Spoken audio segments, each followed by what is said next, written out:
नमस्कार दोस्तों, कैसे हैं आप सभी। मैं कीर्ति श्रीवास्तव एनसीईआरटी ज्योग्राफी क्लास 6 की इस श्रृंखला में आप सभी का स्वागत करती हूं। उम्मीद करती हूं कि आप सभी अच्छे होंगे और आप पढ़ने में अपनी रुचि ले रहे होंगे और कोरोना की इस विषम परिस्थिति में भी ऑनलाइन माध्यमों से उपलब्ध मैटर्स के द्वारा अपने आप को एनरिच कर रहे होंगे। तो आइए दोस्तों, समय बर्बाद ना करते हुए आज के चैप्टर की शुरुआत करते हैं। इस अध्याय में हम जानेंगे ग्लोब के बारे में, मानचित्र और उसके प्रकार के बारे में, एटलस के बारे में, दूरी और दिशा किस प्रकार से हम मानचित्र की सहायता से समझते हैं, इसके बारे में। तो आइए शुरुआत करते हैं। सबसे पहले पैराग्राफ में ये आपसे बताते हैं कि आप ग्लोब के महत्व के बारे में पहले पढ़ चुके हैं। लेकिन ग्लोब के अध्ययन की कुछ सीमाएं होती हैं। जब हम पूरी पृथ्वी का अध्ययन कर रहे होते हैं तब ग्लोब हमारे लिए काफ़ी उपयोगी साबित होता है। लेकिन जब हम पृथ्वी के एक हिस्से के बारे में, जैसे अपने देश, राज्यों, जिलों, शहरों और गांवों के बारे में अध्ययन करना चाहते हैं तो यह उतना उपयोगी हमारे लिए साबित नहीं होता है। ऐसी स्थिति में हम मानचित्रों का उपयोग करते हैं। मानचित्र पृथ्वी की सतह या इसके एक भाग का पैमाने के माध्यम से चपटी सतह पर खींचा गया चित्र है। एक्चुअली जैसे ग्लोब को जैसा कि पिछले अध्याय में इन्होंने बताया था कि ग्लोब जो है पृथ्वी का एक छोटा वास्तविक प्रतिरूप ही है। जैसी पृथ्वी है वैसा ही है, परंतु चूंकि ग्लोब जो है वो गोल सा रहता है तो उस पर व्यवहारिक रूप में सभी बातों को समझ पाना थोड़ा सा मुश्किल होता है। और दूसरी बात ये कि ग्लोब जो है वो एक प्रतिरूप होता है तो पूरे संपूर्ण क्षेत्रों का उस पर विवरण होता है पृथ्वी के। लेकिन अगर हमें पृथ्वी की सिर्फ एक पर्टिकुलर एरिया के बारे में जानकारी चाहिए तो ग्लोब हमारे लिए उतना उपयोगी नहीं होता है, क्योंकि जब तक हम उस विशेष भाग के सभी हिस्सों का अच्छे ढंग से जो है वो चित्रण नहीं करेंगे, अच्छे ढंग से उसे हम नहीं पढ़ेंगे, नहीं समझेंगे, तब तक हमें वो समझ में नहीं आएगा, या कह लिए उस क्षेत्र के विषय में उतनी अच्छी जानकारी हमारी नहीं हो पाएगी। इसलिए ऐसे में हमारी सहायता कौन करता है? मानचित्र करता है। तो आगे ये कह रहे हैं आपको कि मानचित्र हमारी विभिन्न ज़रूरतों के लिए आवश्यक है, और कुछ फिर बता रहे हैं कि मानचित्र जो है वो कुछ एक छोटे क्षेत्र को और कुछ तथ्यों को दर्शाते हैं। मतलब कुछ मानचित्र जो होते हैं वो छोटे एरिया को बताते हैं और उसमें कुछ ही तथ्यों का वर्णन रहता है। कुछ मानचित्र ऐसे होते हैं वो एक बड़ी किताब की तरह तथ्य हो सकते हैं। जब बहुत से मानचित्रों को एक साथ रख दिया जाता है तो उसे क्या कहते हैं दोस्तों? एटलस कहते हैं। जब कई सारे मानचित्रों को एक साथ रखते हैं तो उसे एटलस कहते हैं। तो एटलस विभिन्न प्रकारों और अलग अलग पैमानों से खींची गई मापों पर आधारित होता है। हम में से कई सारे ऐसे लोग हैं जिन्होंने एटलस की परिभाषा पर कभी ध्यान नहीं दिया होगा। तो आपको यहाँ पर ये बता रहे हैं कि जब बहुत से मानचित्रों को एक साथ रख दिया जाता है तब उसे एक एटलस कह सकते हैं आप, है ना, उसे आप एटलस कहते हैं। और एटलस में क्या होता है कि विभिन्न प्रकारों और अलग अलग प्रकार पैमाने से खींची गई मापों पर ये आधारित होता है जो एटलस होता है। मानचित्रों से एक ग्लोब की अपेक्षा हमें अधिक ज़्यादा जानकारी प्राप्त होती है। मानचित्र कई तरह के होते हैं। अब आगे ये आपको बताते हैं कि मानचित्र 3 तरह के होते हैं: भौतिक मानचित्र, राजनीतिक मानचित्र और थीमेटिक मानचित्र। अब इसका ये आपको आगे डिटेल देंगे कि इन तीनों का अलग अलग क्या मतलब है। तो सबसे पहले आइए जान लेते हैं भौतिक मानचित्र को। तो भौतिक मानचित्र, जैसा कि हम जानते हैं कि पृथ्वी के प्राकृतिक आकृतियों जैसे पर्वतों, पठारों, मैदानों, नदियों, महासागरों आदि को दर्शाता है। और इसके जो है उसमें क्या रहता है? भौतिक या उच्चावच मानचित्र भी इसे कहते हैं आप। इस मानचित्र को क्या कह सकते हैं आप? भौतिक या उच्चावच मानचित्र भी कह सकते हैं। अगला किस प्रकार का मानचित्र है? अगला जो है आपका वो राजनैतिक मानचित्र है। राजनैतिक मानचित्र में राज्यों, नगरों, शहरों, गांवों और विश्व के विभिन्न देशों, राज्यों तथा उनकी सीमाओं को दर्शाने वाले मानचित्र को राजनैतिक मानचित्र कहा जाता है। मतलब कि भौतिक में जो है पर्वत पठार, नदियाँ, मैदान, महासागर आदि हो गए। और राजनैतिक में राज्य, नगर, गांव, शहर और देश विदेश और उनकी सीमा इत्यादि को जो दर्शाते हैं वो राजनैतिक मानचित्र हो गए। अब एक अन्य प्रकार का मानचित्र होता है थीमेटिक मानचित्र। तो थीमेटिक मानचित्र के बारे में आगे आपको अगले नेक्स्ट पेज पर बताएंगे। तो थीमेटिक मानचित्र क्या होता है दोस्तों? थीमेटिक मानचित्र उस मानचित्र को कहते हैं जो हमें कुछ विशेष तरह की जानकारियाँ देते हैं, जैसे सड़क, वर्षा, वन, उद्योग आदि का जो वितरण है वो किस में दर्शाया जाता है? वो दोस्तों दर्शाया जाता है थीमेटिक मानचित्र में। इस प्रकार के मानचित्र को थीमेटिक मानचित्र कहा जाता है। इन मानचित्रों में क्या होता है कि दी गई सूचना के आधार पर इनका उचित नामकरण किया जाता है। मानचित्र के 3 मुख्य घटक होते हैं। क्या होते हैं? दूरी, दिशा और प्रतीक। अब आगे आपको मानचित्र के तीनों घटक के विषय में ये बताएंगे। तो मानचित्र क्या होता है? मानचित्र एक आरेखण होता है, मतलब उसमें खींचा गया होता है मानचित्र, जो कि पूरे एक ऐसा आरेखण है वो जो पूरे विश्व या उसके एक भाग को छोटा करके कागज के एक पन्ने पर दर्शाता है। या इसे आप इस तरह से भी कह सकते हैं कि मानचित्र छोटे पैमाने पर खींचे जाते हैं। मानचित्र छोटे पैमाने पर खींचे जाते हैं लेकिन ये इतनी सावधानी से छोटा किया जाता है ताकि स्थानों के बीच की दूरी वास्तविक रहे। मतलब कि अगर आगे ये इसको डिटेल में आपको बताएंगे। यह तभी संभव होता है जब कागज पर एक छोटी दूरी स्थल की बड़ी दूरी को व्यक्त करती हो। इसलिए इस उद्देश्य के लिए एक पैमाना चुना जाता है। एक हम पैमाना मान लेते हैं, स्टैंडर्ड बना लेते हैं अपना। और पैमाना जो होता है वो कैसा रहता है? पैमाना स्थल पर वास्तविक दूरी तथा मानचित्र पर दिखाई गई दूरी के बीच का अनुपात होता है। उदाहरण के लिए आपके विद्यालय एवं आपके परिवार के बीच की दूरी 10 किलोमीटर है, जिसे मानचित्र पर 2 सेंटीमीटर की दूरी से व्यक्त किया गया है। इसका अभिप्राय है कि मानचित्र का 1 सेंटीमीटर स्थल के 5 किलोमीटर को दर्शाएगा। अब देखिए इन्होंने बड़ी सरलता पूर्वक आपको ये समझाया है कि किस प्रकार से मानचित्र पर जो आरेखण किया जाता है वो किस प्रकार से किया जाता है। तो एक एग्जांपल से बता रहे हैं आपको कि अगर मान लेते हैं आपके विद्यालय से आपके घर की दूरी 10 किलोमीटर है और अगर आप एक मानचित्र पर उसे दर्शाना चाहते हैं तो आपने उस पर एक पैमाना माना कि जो है आप उसको उसमें आपने 2 सेंटीमीटर मेंशन किया, तो अब आपका पैमाना क्या बना? 2 सेंटीमीटर बराबर 10 किलोमीटर, तो 1 सेंटीमीटर बराबर 5 किलोमीटर। इसलिए ये पैमाना आपका बना एक। अगर मानचित्र पे आप दूरी दर्शाएंगे तो अगर वास्तविकता में जो दूरी 5 किलोमीटर होगी वो आपके मानचित्र पर 1 सेंटीमीटर होगी। मतलब मानचित्र पे 1 सेंटीमीटर आप लिखेंगे तो उसको आप क्या समझेंगे कि ये 5 किलोमीटर की दूरी है। अब आगे ये कह रहे हैं आपसे कि जब बड़े क्षेत्रफल वाले भागों जैसे महाद्वीपों या देशों को कागज पर दिखाना होता है तब हम छोटे पैमाने का प्रयोग करते हैं। मतलब अगर बहुत बड़ी सी जगह है, कागज़ की तो एक लिमिटेशन है, आप कितना बड़ा A4 साइज, A3 साइज या कभी कभी और बड़े पेपर्स पे भी बनाए जाते हैं, आप देखते होंगे, लगे रहते हैं, आपके घर में भी लगे हुए हैं, लेकिन फिर भी उसकी एक लिमिटेशन है और दूरी तो वास्तव में जितनी है उतनी ही है। तो अगर जो है बहुत बड़े क्षेत्रफल को या महाद्वीपों को आपको पेपर पे दर्शाना होता है तो आप उसके लिए बहुत छोटे पैमाने मानते हैं। जैसे देखिए उदाहरण के लिए मानचित्र पर 5 सेंटीमीटर स्थल के 500 किलोमीटर को दर्शाता है। जैसे कि एग्जांपल ले रहे हैं कि मानचित्र पर जो 5 सेंटीमीटर जगह होगी वो स्थल के 500 किलोमीटर को कवर करेगी।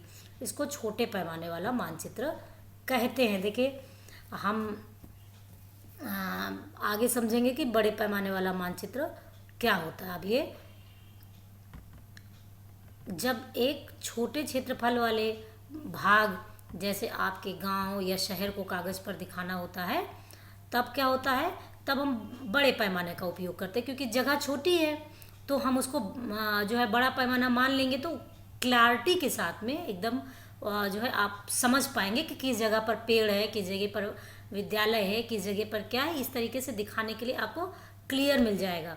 तो इसलिए जब आपको छोटे क्षेत्रफल वाले, जैसे आपका गांव या शहर है, उसको दिखाना हो पेपर पे, तो आप बड़े पैमाने का उपयोग करते हैं। जैसे स्थल पर 500 मीटर की दूरी को आप मानचित्र पर 5 सेंटीमीटर से दर्शा सकते हैं।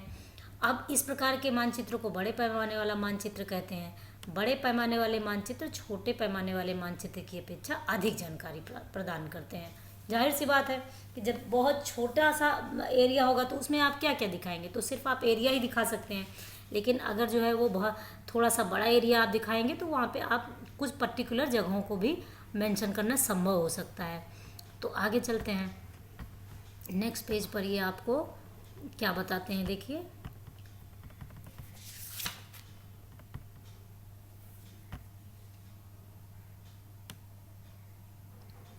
नेक्स्ट पेज पर दोस्तों ये आपसे देखिए, ये ही इसी का एक उन्होंने कैसे कैसे मानचित्र पर आरेखण है उसके विषय में चर्चा की है। कि देखिए ये एक किसी छोटे गांव का एक दृश्य है जिसमें सामुदायिक केंद्र है और ये पेड़ है, खेल का मैदान है, विद्यालय है, कुआं है, विकास का घर है, शीला का घर है, करीम का घर है, फलोद्यान है। ये सारी चीज़ें इसमें हैं। अब इसमें इन्होंने पैमाना क्या माना है, देखिए 1 सेंटीमीटर बराबर 10 मीटर है। और अब आगे देखिए इन्होंने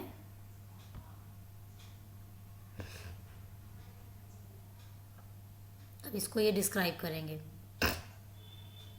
एक गांव का मानचित्र। तो मानचित्र में आपको ऊ लिखा हुआ अक्सर दिख जाता है, तो उसके आधार पे आप बाकी का क्षेत्र जो है, बाकी के क्षेत्र का जो है आप डायरेक्शन जान लेते हैं। क्योंकि उत्तर दिशा हमेशा ऊपर की तरफ होगी, नीचे की तरफ दक्षिण दिशा होगी, आपके दाहिनी तरफ पूरब होगा और आपके बाईं तरफ पश्चिम होगा। तो अब ये देखिए दिशा के बारे में चर्चा कर रहे हैं।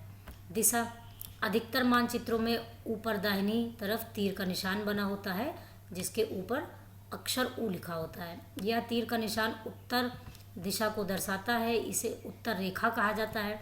जब आप उत्तर के बारे में जानते हैं तब आप दूसरी दिशाओं जैसे पूर्व, पश्चिम तथा दक्षिण के बारे में पता लगा सकते हैं। अब इसके बाद जो है चित्र ये 4.2 है। इसमें 4 मुख्य दिशाओं के बारे में, पहले ये उत्तर, दक्षिण, पश्चिम, पूरब, फिर उसके बाद देखिए इनके बीच का ये उत्तर पूरब के बीच का उत्तर पूरब और दक्षिण पूरब के बीच का दक्षिण पूरब, फिर ये दक्षिण पश्चिम के बीच का दक्षिण पश्चिम, फिर ये उत्तर पश्चिम के बीच का उत्तर पश्चिम। ये एरिया भी आप समझ सकते हैं। और एक दिक्सूचक यंत्र भी इन्होंने दिखाया है कि किस तरह से रहता है। फिर ये कह रहे हैं कि वे प्रधान दिग्बंधु कहे जाते हैं, कौन? उत्तर, दक्षिण, पूरब, पश्चिम। इनके बीच की दिशाएं भी जो यहाँ पे दिखाई गई हैं ये होती हैं, आप उनको भी समझ सकते हैं।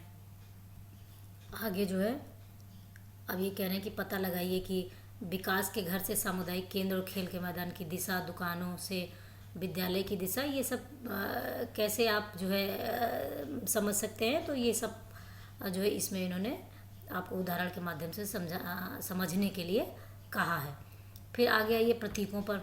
तो प्रतीक क्या होते हैं दोस्तों? प्रतीक भी मानचित्र में तीसरा प्रमुख घटक है और किसी भी मानचित्र पर वास्तविक आकार प्रकार में विभिन्न आकृतियों जैसे भवनों, सड़कों, पुलों, रेल की पटरियों, कुएं को दिखाना संभव नहीं होता है।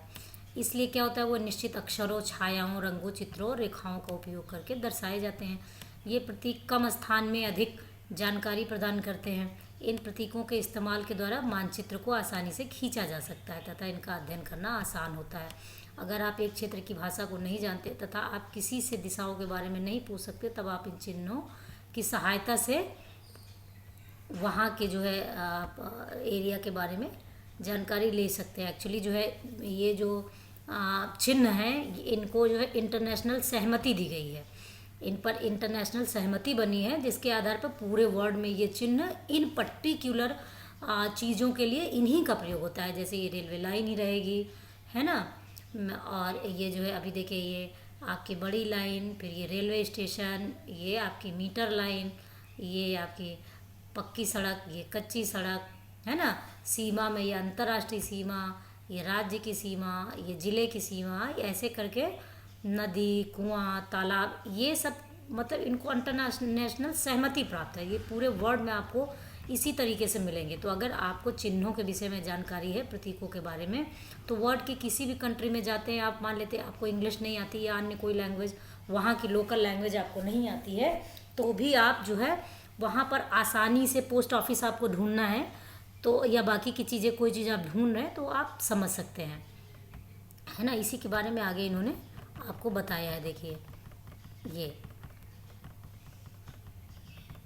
ये सब अब देखिए यहाँ पर पेड़ वगैरह दिखाए गए हैं, हाँ, घर बने दिखाए गए हैं और विद्यालय। तो ये एक इन्होंने और एक चित्र लिया है।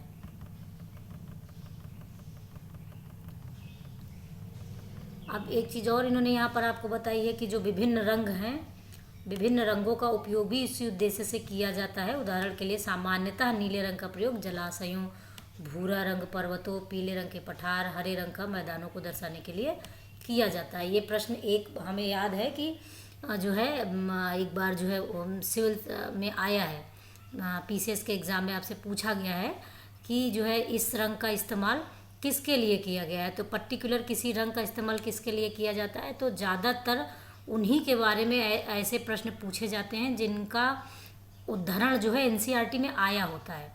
तो दोस्तों एनसीईआरटी की का जो अध्ययन है वो आपकी बेस लाइन को मजबूत करता है। तो एनसीईआरटी पर आपको कॉन्सेंट्रेट करके एनसीईआरटी को 1, 2, 3 बार पढ़ लेना चाहिए। तो आगे की चीज़ें जब आप पढ़ेंगे, देखिए लगातार जो है आप ये चौथे चैप्टर में हैं और कई सारी चीज़ें बार बार रिपीट हो रही हैं, लेकिन उसके बारे में डिस्क्राइब नहीं किया जा रहा है। आपको ये कह दिया जाता है कि पिछले अध्याय में आपने देखा।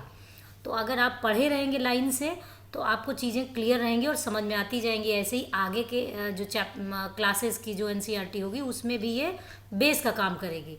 और कक्षा 6 की एनसीईआरटी को पढ़ना इतना आवश्यक होता है क्योंकि जो है आप जैसे अगर एकदम ब्लैंक है, मान लेते हैं कि आपने अभी तुरंत जो है नए सब्जेक्ट से मतलब आप मान लेते हैं कि ये आपने ये ज्योग्राफी नहीं पढ़ी है, आपने जो है कुछ ऐसे सब्जेक्ट्स हैं नहीं पढ़े हैं या अच्छे से नहीं पढ़े हैं, कुछ भी कारण रहा हो, और आप नए सिरे से तैयारी करने की शुरुआत करते हैं तो उसमें आपके मील का पत्थर का काम एनसीईआरटी करती है। इसलिए एनसीईआरटी से ही शुरुआत करनी चाहिए पढ़ाई की।